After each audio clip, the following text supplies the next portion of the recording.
Yo guys, what's going on? Robert Warshack here, and we actually got a really huge dump of Hearthstone cards. Again, as we get closer and closer to expansion, more cards and more cards will release at one time. So looking at Druid, they got a new legendary, an 8 mana, 8/8 taunt, death rattle, draw a minion, reduce its cost by 8. It doesn't belong to any sort of class, so it's not like an elemental or a beast or anything like that. But it's an 8 mana 8/8 taunt, and it has huge upside, especially with, again, the Mage, which triggers a friendly death rattle minion twice. So has 2 charges, costs 3 mana, so quite expensive. You definitely want to use this on one of the bigger death rattles, which would be something like this. I don't know how good setting up like a 3 mana card that basically you want to use it on some like high impact minions, but those minions you can't play obviously until later in the game. So depending on like how much ramp Druid has, mana cheating to get to like a big minion, because once you get to like one big minion first, right, you can begin to spiral out of control, because this will draw a huge minion in your deck, assuming you're playing like some big death rattle Druid, right? And then you get an effect through that card the following turn if you want to use that with the landmark as well. So like once you get one of the death rattles going, I feel like it's kind of like a snowballing effect. But leading up to that original, like the first death rattle effect, and then like triggering it twice and getting all that value is huge, right? But yeah, drawing 2 minions, reducing their cost by 8 seems like pretty ridiculous, right? So I think this legendary will be pretty good. Playing 0 mana or 2 mana giant minions is like a Druid's wet dream, right? So it seems good. Plus it has taunt itself, which is important. Like if this card didn't have taunt, it'd be pretty bad. But because it has taunt, it makes it like actually not a bad card in itself. Taking a look at a really cool card, a really fun dragon. It's a 7 mana 5/5 Battlecry for the rest of it. What are you doing? You are losing your mind, sir. What are you doing? Dude is really hyped for this dragon. So it's Battlecry for the rest of the game. After you cast a nature spell, summon a 3/3 whelp with rush. This is a very, very, very good effect. The only thing is, how many nature spells are you playing after you play this guy? All right, so I think like 2 or 3 nature spells after he comes out to make this guy's value worth it. Because if you get like a 6/6 or 9/9 worth of stats for rush, you've extracted the value. Anything more than that is like bonus, right? But the fact that you can't play him until turn 7, again, how many nature cards are you going to have past then? Because Druid already has like Moonlit Guidances, Arcane.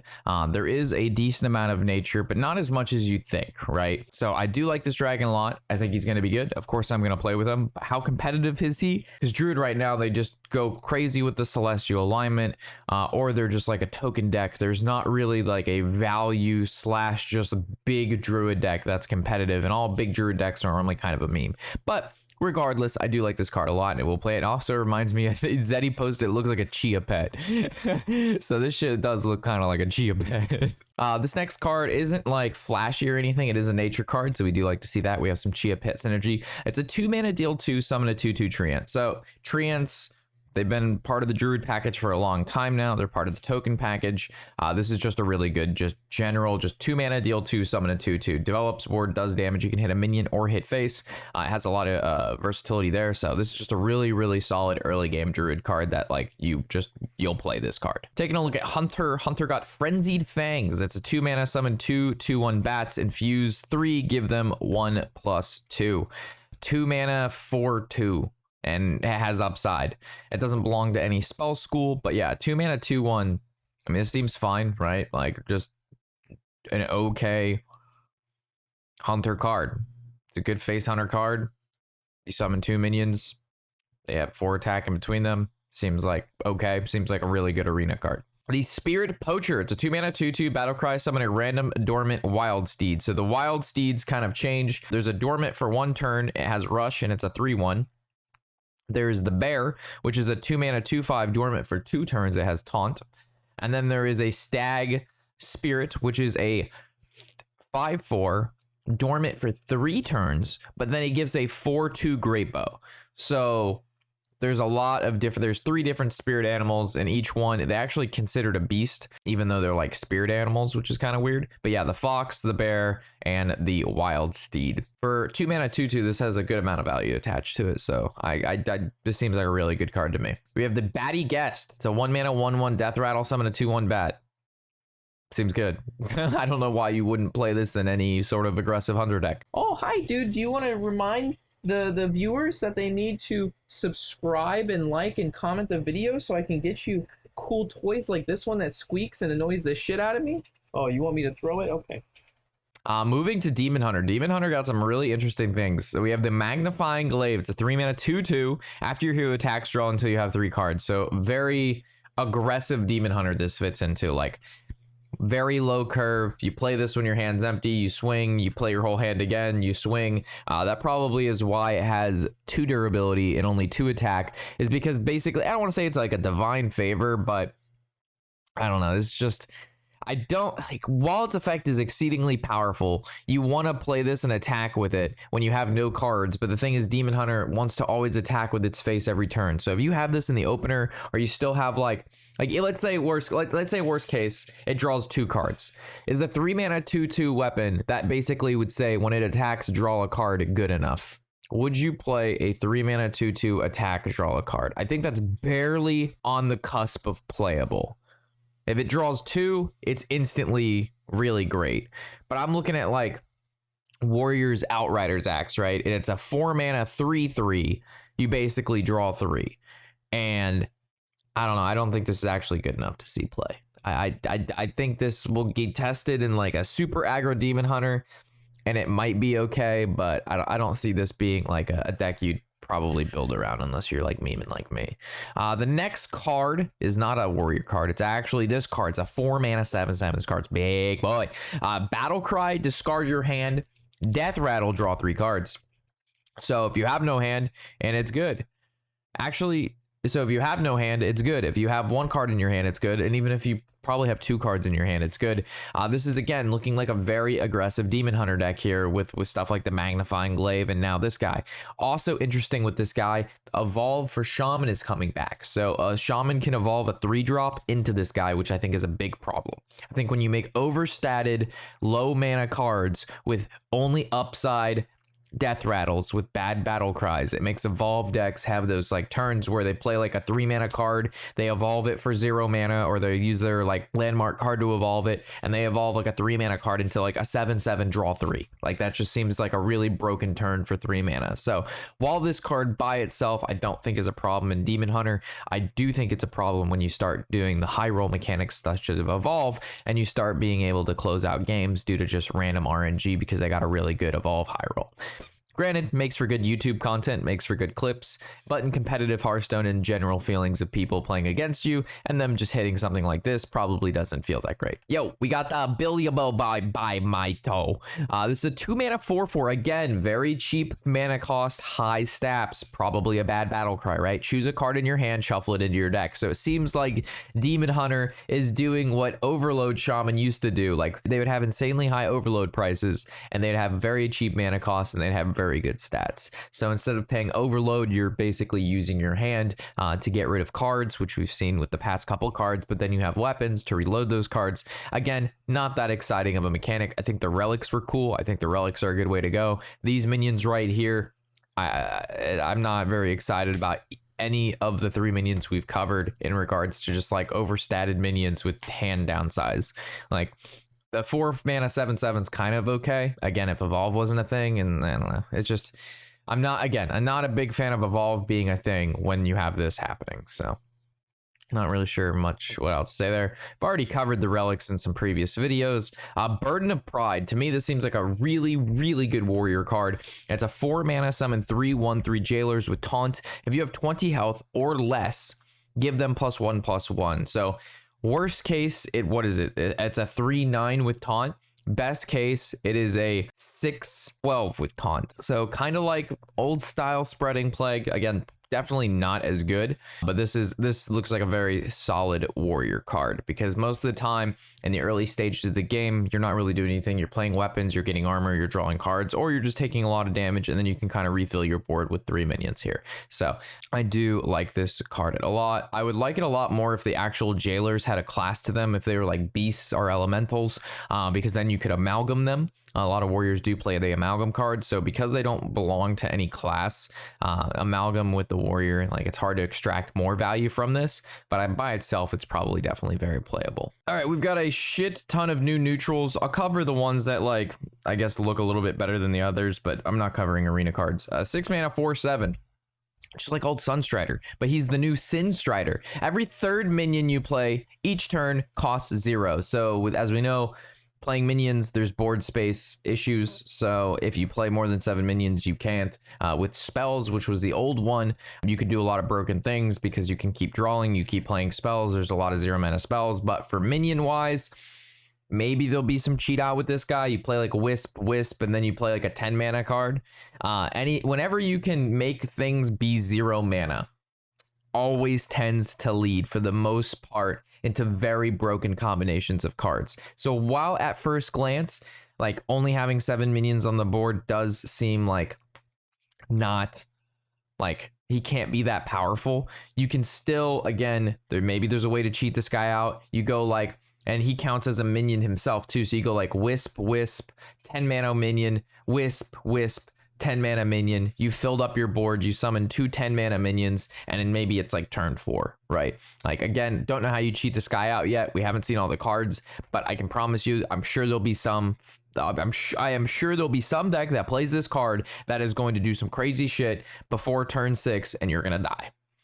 Whenever you have 0 mana things, shenanigans comes very much so afterwards. What do we got here? We got Battlecry, discover a secret from another class. Looks okay. Your opponent's minions cost 1 more next turn. This could be interesting. So Cult Neophyte was a 2 mana 3/2 Battlecry. Your opponent's spells cost 1 more for the next turn. This guy costs 1 more mana, statted, I guess, just a little bit better, and your opponent's minions cost 1 more next turn. Not as good as Cult Neophyte. The cheaper the minion with basically the same effect, but on spells, I think is just better. I don't think this guy is actually very good, but this guy could have been good.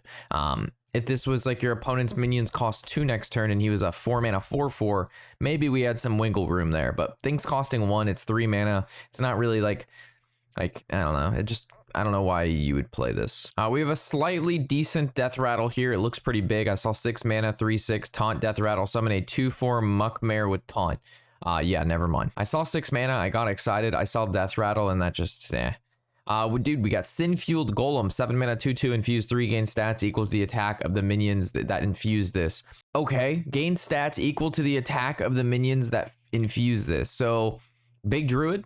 This could be interesting in big Druid, to be honest. I don't know that. I mean, obviously this is like an arena card or like not a very competitive card. Like, I don't think you'd actually play this in a deck, but I think if you play this in a big deck and you can give this guy like 20/20 in stats for 7 mana, I feel like that's pretty good. It doesn't have taunt though or anything like that, so I don't know, maybe not, but interesting effect. Ooh, we got a new Warlock card. Let's take a look. Tome Tampering, 3 mana, shuffle 1 cost copies of cards in your hand into your deck and then discard your hand. Okay, discarding hand, like this seems like a very good wild card.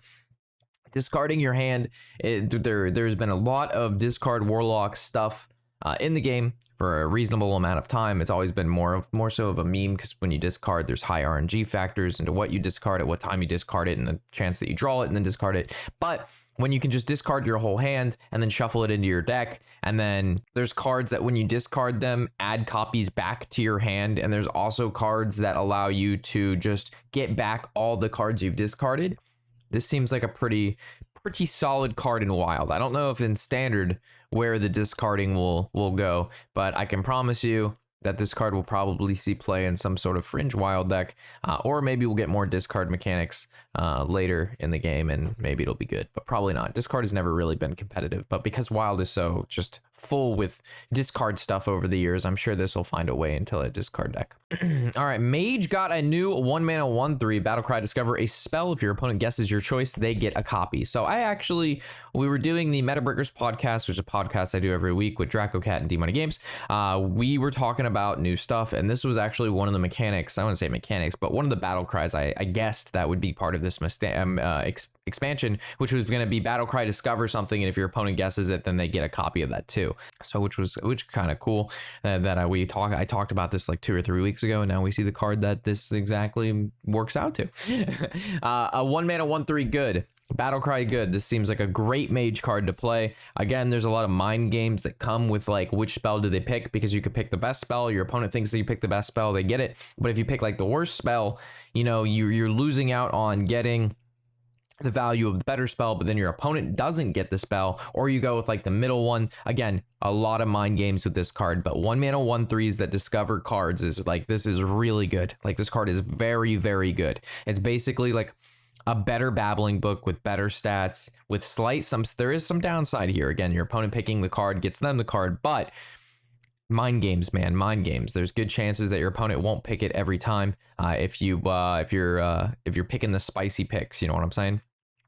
Rogue got some interesting stuff. It has a new 2 mana, basically a 0 mana deal 3. This is deal 3 damage to a minion. If it dies, your next card this turn costs 2 less. Because this costs 2 mana, you're basically being able to play a deal 3 if it kills a minion for free. I think it's pretty good. I don't know why you particularly wouldn't play this. I mean, I guess it doesn't go face, right? Seems like it'd be really good in arena, but yeah, this seems like just a good rogue card. It's definitely a lot of this. That's the flavor of rogue, all right. Kill a thing, next thing costs reduce mana. 3 mana 4/3 Battlecry. If you control a secret, choose a card in your opponent's hand and to shuffle. Choose a card in your opponent's hand to shuffle into your deck. Holy shit! So you actually just get to see an entire opponent's hand, and then you just get to pick one to shuffle, and it's a 3 mana 4/3. Very good stats, actually insane ability. The only requirement is rogues have to have a secret out. Rogues don't have any secrets right now, I'm pretty sure, or if they do, they're really bad. There used to be a lot of good rogue secrets when Hanar was in the game, but Hanar rotated along with all of the good secrets. So it looks like rogue is getting secrets again. Do we have one? Is this a secret? Draw a spell, infuse 2, temporary, a copy of it. No, this is not a secret. So like, they released a secret card without showing us any secrets. So I'm assuming rogue will get at least 2 secrets. I don't think we're just gonna get 1 secret. I don't think that's gonna happen. But I think we'll probably see 2 secrets after this, and that'll be hopefully they're good. Secret Rogue was always a very fun deck, and I really enjoyed Hanar. It was a lot of crazy things you could do Hanar, because it would give you access to all these other secrets that the class normally wouldn't have, which allowed you to like make combinations and just affect, like, it was just insane. I remember Hanar Secret Rogue, and you could just do some very, very wacky stuff. All right, we got the 3 mana 2/4 taunt Battlecry. Discover a paladin card. Again, the whole pure paladin thing here, where paladin cards, if you have this many paladin cards, discover this many paladin cards, or for every paladin card you play, it reduces the cost of this paladin card. It is the most broken, not broken, it is the most boring, like, lame, like, I don't know what to tell you, bro. Like, your whole deck's filled with paladin cards that discover paladin cards that reduce paladin cards. It reminds me of a bunch of Libram cards that made Libram cards that discounted Libram cards because you play some Libram cards. Paladin has been on this road. There's been 2 decks in the entire Paladin era that have not followed, maybe 3, that have not followed the general Paladin game plan. You had like back when anything can happen, Murloc Paladin, which was a control deck with an OTK deck like package. You had OTK Shrivala Paladin, which was one of the most high skilled, very hard decks to play. And then you had like 4 Horsemen Paladin, which was again a control Paladin with like an OTK built into it. So those are like the 4 Paladins that stand out to me as being like not dude Paladin, not buff Paladin, not mech paladin, like just general. I guess maybe reborn paladin was pretty cool, but like this is not it. Like, paladin needs to get something other than just making a bunch of hero powered dudes or playing a bunch of only paladin cards that discover paladin cards that just reduce count paladin cards. It is boring shit. Get me something else. Promotion. Paladin needs this, or somebody who designs better paladin cards, give him one of these. 1 mana, give a silver hand recruit +3/+3. This is just super fantastic. Super glad they're printing dude paladin cards. It's very, very cool stuff, and they've never done anything like that before. Priest got a new legendary. 3 mana 4/3. After you play a card copied from the opponent, steal the original. Oh my. So mana cost is stat-wise fairly competitive. The effect, though, very annoying, kind of insane. After you play a card copied from, so the thing is, you have to, like, this guy has to be on the board, right? And then you have to play a spell. So the best you can do is you play a 7 mana spell with this guy on turn 10 and then steal it from your opponent. How many cards are left from their deck at that point? I guess if you're in Wild, you have like Thought Steal, like you have a lot of cards. You have like 1 mana 1/1s that get things from your opponent's deck. So there's, in Wild, you have like, you could actually probably run like a Thief Priest deck with this, and there's also ways to shuffle more of these into your deck and duplicate this card or duplicate this card. So in Wild, maybe this guy can make for like a really fun Thief Priest deck. But in Standard, I'm not really sure if this guy is good enough. Again, if he comes off some random card, you get some random card and it works out, sure, but I don't think this is a dependable game plan. But again, in Wild, these cards in Wild look like they could be pretty nutty, to be honest. And we just keep scrolling, and I believe that is all of the newly released cards that are worthy of covering. I'm sure, again, that they will continue to make more. Then we got some spicy ones in here for sure. There's some no spicy Paladin cards, but for the most part, this set's panning out to be fairly exciting. I am sure it will shake up the meta, and there's going to be a lot of fun decks to play, which I'm excited to play them. So with that, what do we think of the most powerful here? I'm thinking Druid is looking really, really cool. I'm liking where Druid is headed, and Demon Hunter could be interesting with the relics. Warrior is looking pretty control-y, and Paladin is looking just so fine as well. Really excited to see where Paladin lands. Really, really excited. So with that, of course, I'm Robert Warshack, and happy wherever the hell day it is.